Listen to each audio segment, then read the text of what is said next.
আর জোর নাই? জোরে পড়েন আলহামদুলিল্লাহ। বলেন আল্লাহু আকবার। যেই কথাটা বলছিলাম, কথা মনে আছে না? হযরত ওমর তিনি বললেন, দায়িত্ব আমার, বস্তা উঠিয়ে দাও আমার মাথায়। সুবহানাল্লাহ কয় না?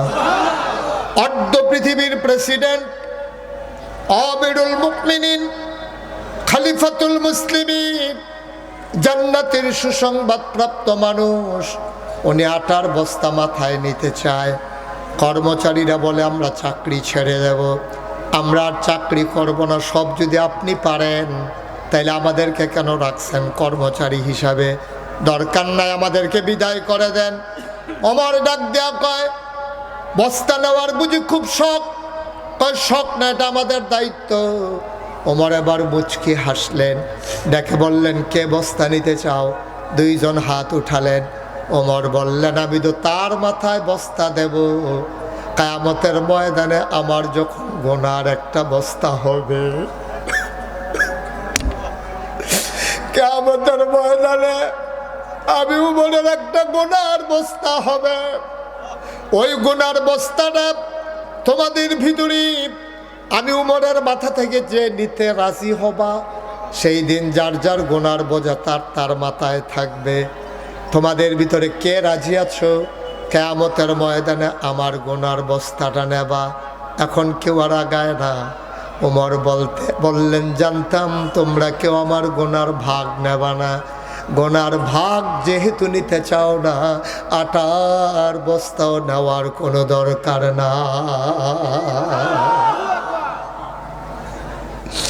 দুইজন ধরে ধরে ওমরের মাথায় বস্তা উঠিয়ে দিলেন। ফেরেশতারা চিৎকার শুরু করে দিল, এটা তুমি কেমন মানুষ বানিয়েছো আল্লাহ? অর্ধ পৃথিবীর প্রেসিডেন্ট, এই বুড়া মানুষটা আটার বস্তা নিয়ে দৌড়ায়। চতুর্দশী পূর্ণিমার চাঁদ, আকাশে হাসে ফকফকা জ্যোৎস্না, লজ্জা পেয়ে চারটা মেঘের আড়ালে লুকিয়ে গেল। ওমর দৌড়ায় দৌড়ায়, দৌড়ে দৌড়ে দৌড়ে দৌড়ে ওই মরুপ্রান্তরে বর্ডার বেল্টে সীমান্ত এলাকায় চলে গেলেন। তাঁবুর দরজায় গিয়ে দাঁড়ালেন, ডাক দিলেন, আসসালামু আলাইকুম ওয়া রাহমাতুল্লাহ। মহিলা ভেতর থেকে কয়, ওয়ালাইকুম আসসালাম ওয়া রাহমাতুল্লাহ। কয়, কে দরজায় দাঁড়িয়ে সালাম দেয়? ওমর কয়, আম্মা। ও আম্মা, দরজা খুলে দেখো কে আমি দাঁড়িয়ে আছি। মহিলা ভেতর থেকে কয়, কেউ আমারে আম্মা ডাইকো না, আমি আম্মা হওয়ার উপযুক্ত না। জন্ম দেওয়া দুইজন সন্তান, আজকে 3 দিন হয় খাবার দিতে পারি না, আমারে আম্মা ডাইকো না। তুমি নিশ্চয়ই মরুভূমির পথিক, নিশ্চয়ই তুমি সাহায্য চাও।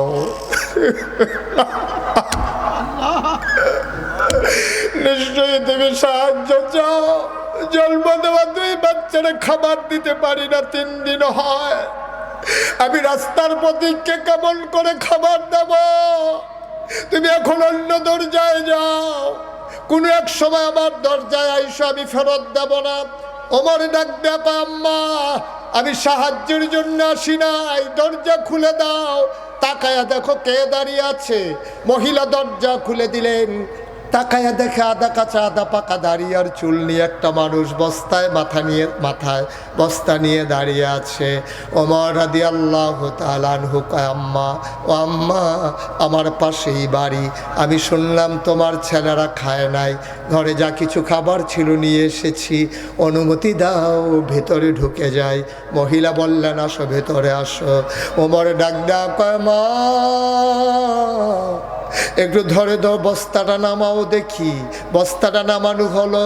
ওমর ডাক দেয়া কয়, আম্মা, তাড়াতাড়ি একটু আটা গুলে নাও, তাড়াতাড়ি 2টা রুটি বানাও।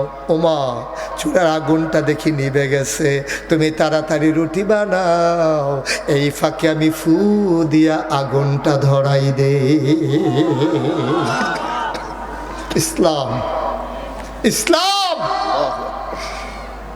তুমি রুটি বানাও, আমি আগুন ধরাই। অর্ধ পৃথিবীর প্রেসিডেন্ট ওমর ফু দিয়ে আগুন ধরায় দুঃখিনী মায়ের ঘরে।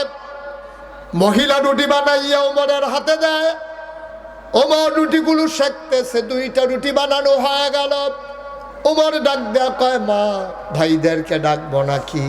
তা আমার বাবারা 3 দিন ধরে খায় না, একটু ডাকো দেখি। বাচ্চারা উঠলেন।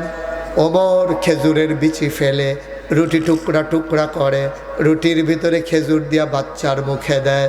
ওমর কয়, আমি লোকমা নেই একটা, মুখ চলে আসে 2টা, একটাকে ধাক্কা দিয়ে আরেকটারে লোকমা দেই।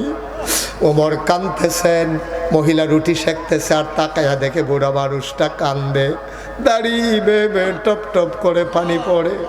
মহিলা কান্দে আর কয়, বাবা আমি জানি না তুমি কে, আমি তোমার পরিচয় জানি না, তবে এতটুকুন বুঝেছি তোমার মনে বড় মায়া। তোমার মতো মানুষ থাকতে উমর আবার খলিফা হয় কেমনে? মদিনার মানুষ কি তোমারে দেখে না? তোমারে বাদ দিয়ে উমরকে কেন খলিফা বানাইছে? ওরা কেন উমরকে খলিফা বানায়, তোমারে বানায় না? আমি আগামীকাল সকালবেলা সবাইকে বুঝাইয়া বলবো, সবাই উমরকে বাদ দিয়া তোমারে যেন খলিফা বানাই দেয়। ওমর কয়, মা সেই কথা থাক, তুমি এখন একটা রুটি খাও। মহিলা কান্দার কয়, না বাবা আমি রুটি খাবো না, সকালবেলা বাচ্চারা আবার কাঁদবে, সেই সময় আমি কোত্থেকে রুটি দেব? আমি তো বয়স্কা মহিলা, মরে যাব না, আমি রুটি খাবো না, বাচ্চাদের জন্য রেখে দাও। ওমর ডাক দেয়া কয়, মা আমি যখন চলে এসেছি তোমার আর চিন্তা নাই গো মা, ওমরের সাথে আমার বড় খাতির গো আম্মা, ওমরের সাথে আমার বড় খাতির, আমি যা বলি ওমর তাই করে। তুমি আগামীকাল সকালবেলা মসজিদে নববীর পাশে আসবা, আমি ওমরকে বলে মাসিক রেশনের ব্যবস্থা করে দেব। কানতে কানতে ওমর চলে গেলেন।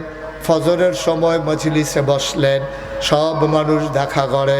মহিলা 2 বাচ্চা নিয়ে দরজায়, মসজিদে নববীর দরজায় গিয়ে দাঁড়ালেন।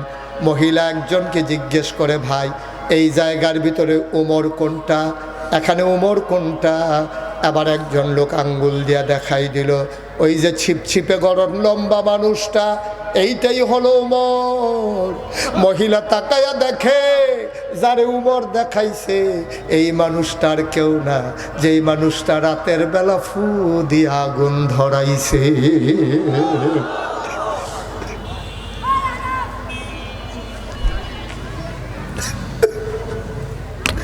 মহিলা ভয় পেয়ে গেলেন, মহিলা দিলেন উমর দৌড়ে গিয়ে মহিলার সামনে দাঁড়ালেন। ডাক দেয়া কয়, মা ও মা কেন দৌড়াও?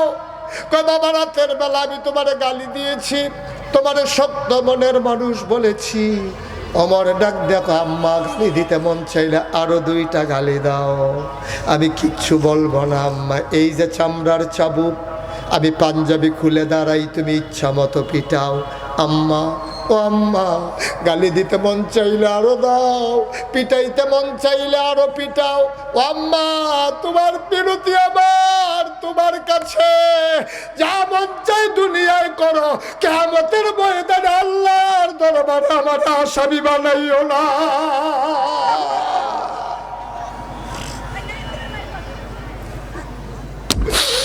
সেই সৎলোকের মানুষের শাসন আজকে বাংলা চায়। ভয় থাকবে অন্তরে আল্লাহর, ওই ভয়ওয়ালা মানুষের শাসন আজকে বাংলাদেশে বড় প্রয়োজন, ঠিক কিনা? আবার যদি সেই ভয়ওয়ালা মানুষ আমরা দাঁড় করিয়ে দিতে পারি, কোরআনের বিধান যদি সমাজে কায়েম করে দিতে পারি, ওয়ালা তুতিল কাফিরিনা ওয়াল মুনাফিকিন, কাফের মুনাফিকদের যদি অনুকরণ আর বন্ধু বানাই নিতে না পারি, আমরা যদি নিজের পায়ে দাঁড়াইতে পারি, আল্লাহর ভয় অন্তরে নিয়া আমার পরিবার, আমার সমাজ, আমার রাষ্ট্র, আমার দেশ, সব জায়গায় যদি আল্লাহর বিধান কায়েম করতে পারি, তাইলে আমাদের দেশ কাগজে পত্রে নয়, প্রকৃত অর্থে হবে সোনার বাংলা, ঠিক কিনা? আফসোস জাতির জন্য, জাতির দুষ্ট সূর্য সন্তান যারা সমাজ থেকে অনাচার দূর করতে চেয়েছিল, কোরআনের আলোকে সমাজ গঠনের লক্ষ্যে কোরআনের পাখি আল্লামা সাঈদী সারাটা জীবনভর যখন দ্বীনের কথাগুলো ছড়িয়ে দিল, জুডিশিয়াল কিলিং এর মাধ্যমে আজকে আমার সাইদিকে জেল প্রকোষ্ঠে পরিকল্পিতভাবে হত্যা করা হয়েছে। আমরা বলে দিয়েছি এই পথে আমরা যখন নেমেছি, আমরা নামার আগেই সিদ্ধান্ত নিয়েছি, আমরা যারা আল্লাহর জমিনে আল্লাহর দ্বীন কায়েম করতে চাই, আমরা বিশ্বাস করি দ্বীনের পথে চলতে গেলে মামলা হবে, হামলা হবে, জেল জুলুম নির্যাতন হবে, প্রয়োজনে জীবন দেওয়া যাবে, ঈমান দেওয়া যাবে না। রাজি আছো কিনা? হাত তুলে দেখো।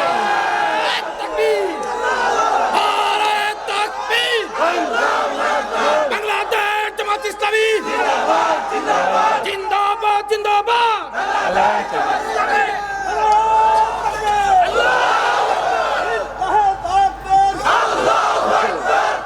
সবাই পড়ে না আমিন, জোরে পড়ে না আমিন। বানানো গল্প নয়, মুখরোচক কোনো ইতিহাস নয়। যার কলিজায় আল্লাহর অভয় অন্তরে জায়গা হয়, সেই মানুষ কখনো গম চুরি করতে পারে না, রাস্তার পিচ চুরি করে খেতে পারে না, সে কখনো ভিক্ষা করা মহিলার জন্য বিস্কিট এসেছে বিদেশ থেকে, সেই বিস্কিট তারা খেতে পারে না। ঠিক কিনা বলো? দুম্বার গুস্ত আসে এতিমের জন্যে, সেই দুম্বার গুস্তগুলো ভাগ হয়ে যায় না তার বাসায় বাসায়। ঠিক কিনা বলো?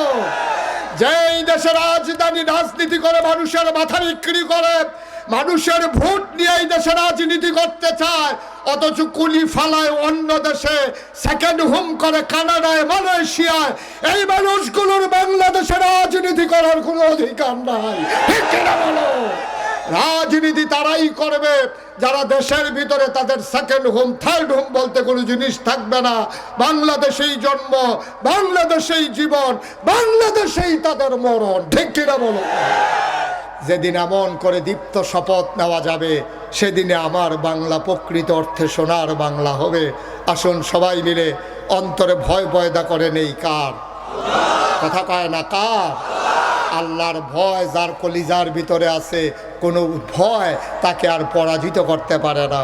আসুন সবাই মিলে আমরা জয়ী হয়ে যাই, মাথা উঁচু করে দাঁড়াই, চিৎকার করে গোটা পৃথিবীর মানুষকে নতুন করে জানিয়ে দিতে চাই যে কোনো ক্রাইসিস পিরিয়ড ওভারকাম করার জন্যে যেমন করে অতীতে আমরা ছিলাম, বর্তমানে আছি, ভবিষ্যতেও আমরাই থাকবো ইনশাআল্লাহ। ঠিক কিনা বলেন? সুতরাং আমরা সবার জন্য সবাই মিলে দোয়া করব। দোয়ার আগে সবাই মিলে আমরা একটু এতক্ষণ আমি কাউকে বসতে বলি নাই, এখন যেহেতু দোয়া হবে ঘাসের উপরেই বসে পড়ুন, সবাই যেমন করে হোক বসে পড়ুন। আমরা সবাই মিলে এখন তওবা করব, দোয়া করব, আল্লাহ যেন আমাদের গুনাহ মাফ করে দেয়। পড়েন আস্তাগফিরুল্লাহ রাব্বি মিন কুল্লি যামবিন ওয়া আতুবু ইলাইহি লা হাওলা ওয়ালা কুওয়াতা ইল্লা বিল্লাহিল আলিয়্যিল আযীম। আমিন আমিন আমিন। কর্তৃপক্ষ স্বল্প সময়ের নোটিশে মাহফিলটার আয়োজন করেছে, ওনারা ইচ্ছে করলেও আপনাদের দ্বারে দ্বারে ঘরে ঘরে পৌঁছতে পারেনি। এখানে যারা আছেন আমরা যদি সবাই মিলে একটু সহযোগিতা করি, কর্তৃপক্ষের জন্য সহজ হয়ে যাবে ইনশাআল্লাহ। একটা লুকও বাকি থাকা যাবে না। একটা 1000 টাকা দিলে আপনি গরিব হবেন না। 1000 টাকা করে 100 লোক দিলে 1 লক্ষ টাকা হয়ে যায়। এখানে আমি দেখতে পাচ্ছি 1000 টাকা দেওয়ার মতো অনেক লোকই আছেন। বিসমিল্লাহ বলে পকেটে হাত দেন দেখি। আমার ভাইয়ারা আসতেছেন, আপনার হাতে হাতে নিয়ে নেন। সব দিক দিয়ে কয়েকজন উঠেন, 5-6 জন যান, 5-6 জন যান, তাড়াতাড়ি করেন। 100, 200, 1000, 2000 যে যা পারি আমরা সবাই মিলে শরীর থেকে। মহিলা প্যান্ডেলে আমার মায়েরা বোনেরা যারা আছেন, সেখানে আমার দায়িত্বশীলা বোনেরা যারা আছেন, আপনি একটু দায়িত্ব নিয়ে মহিলা প্যান্ডেল থেকে যে যা দিতে চায় শরীক হয়ে নেন। আমরা একজনও যাব না, যারা দাঁড়িয়ে আছেন তাদের মাঝে একটু উঠিয়ে নেন। আর আমরা এখন দোয়া করছি সবাই মিলে 100, 200, 1000, 2000 বিসমিল্লাহ বলে পকেট থেকে হাত দিয়ে নিয়ে নেন। আল্লাহ কপাল খুলে দেবে ইনশাআল্লাহ। এ কোরআনের মাহফিল আপনি শরীক থাকলে নিশ্চয়ই আল্লাহ তার বিনিময় দিয়ে দেবেন, আর যাজা আপনি পেয়ে যাবেন ইনশাআল্লাহ। আল্লাহ সবাইকে কবুল করুক, আল্লাহ মনের আশা পূরণ করে দেব। আমরা সবাই মিলে দোয়া করি একজন লোক, আল্লাহুম্মা আমিন। রব্বানা যালামনা আনফুসানা ওয়া ইল্লাম তাগফির লানা وترحمنا لنكونن من الخاسرين আয় আল্লাহ আমাদের জীবনের গুনাহ মাফ করে দাও আজকের এই মাহফিল তুমি কবুল করো যে যেমনভাবে শরীক হয়েছে মনের আশা পূরণ করে দাও এই বাংলাদেশকে তুমি হেফাজত করো এ দেশের স্বাধীনতা সার্বভৌমত্ব তুমি রক্ষা করো আমরা সবাই তোমার কুদরতে সফর তুমি জামিনদার হয়ে যাও রব্বানা ফাগফির লানা যুনুবানা ওয়া কাফফির আন্না সাইয়্যাতিনা ওয়া তাওফানা মাল আবরার আমিন আমিন আমিন ইয়া রব্বাল আলামিন بحق كلمة طيب لا إله إلا الله محمد رسول الله صلى الله عليه وسلم والسلام عليكم ورحمة الله